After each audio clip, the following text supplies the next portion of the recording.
एक नई सुखद शुरुआत। आज रूपराम पार्क में पहुंचे तो ऐसा लगा कि उनकी मित्र मंडली उनके आने की प्रतीक्षा में पलक पावड़े बिछाए बैठी है। इतनी गर्मजोशी से स्वागत, रूपराम का तो मानो रोम रोम ही पुलकित हो गया। आज भी पूरे 3 महीने के बाद आए थे।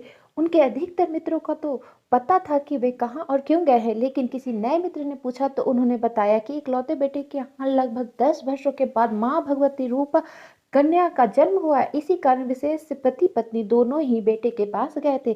सभी ने उनको बधाई दी, किसी ने टोक भी दिया। इतनी बड़ी खुशखबरी और वह भी बिना मिठाई के। रूपराम ने तुरंत पर्स निकाला और वहीं के किसी कर्मचारी को मिठाई लाने के लिए भेजा गया। पास में ही किसी चाय वाले को चाय का ऑर्डर भी दिया। गपशप का दौर पुनः शुरू हो गया। सभी दोस्त धूम्रपान का आनंद ले रहे थे और ठहाके भी लगा रहे थे।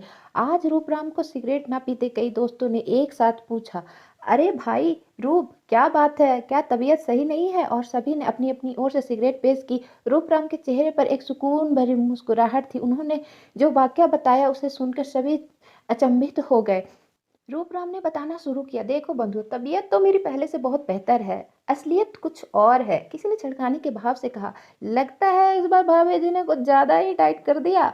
नहीं, ऐसा भी नहीं है। जिनकी बात कर रहे हो वे तो टाइट कर करके थक हार मान चुकी थी। बात यह है, इतने दिनों के बाद तो घर में बच्चा आया जिसके लिए मेरे पूरे परिवार ने न जाने कितनी मन्नतें मांगी थी। जब भी मैं बच्चे को गोद में लेता था, बच्चा बुरी तरह से रोने लगता था, जबकि अपनी दादी के गोद में तो नहीं रोता था। मैं तो उसको लेने के लिए तरसता रहता था। एक दिन मेरी बेटी और पत्नी दोनों ने नोटिस किया कि हो सकता है कि इसके आपके पास आने पर सिगरेट की दुर्गंध आती हो, जिससे यह सहन नहीं कर पाता है और रोने लगता है। उनकी यह सूक्ष्मदर्शिता मुझे भी जची।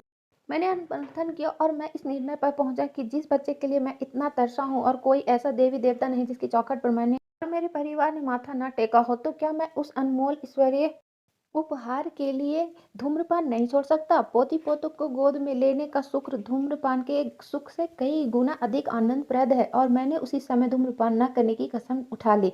रूपराम ने हास्यात्मक लहजे में कहा, एक और बात बताओ, मैंने एक तीर से एक नहीं कई निशाने साधे हैं। बताओ बताओ, सभी ने ध्वनि मत से कहा।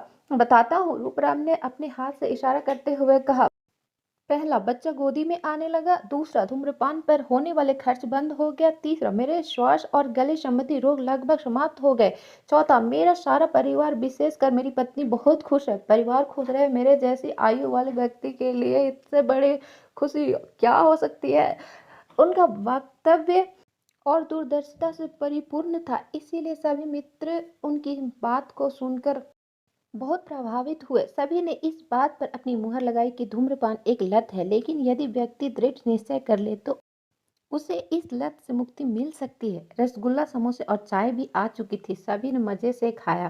तत्पश्चात सकारात्मक सोच के साथ साथ अपने अपने गंतव्य की ओर प्रस्थान किया। तो फ्रेंड्स, कहानी कैसी लगी? अगर अच्छी लगी हो तो लाइक कर दे, शेयर कर दे, कमेंट करके बताएं और चैनल को सब्सक्राइब कर दें। Thanks for watching.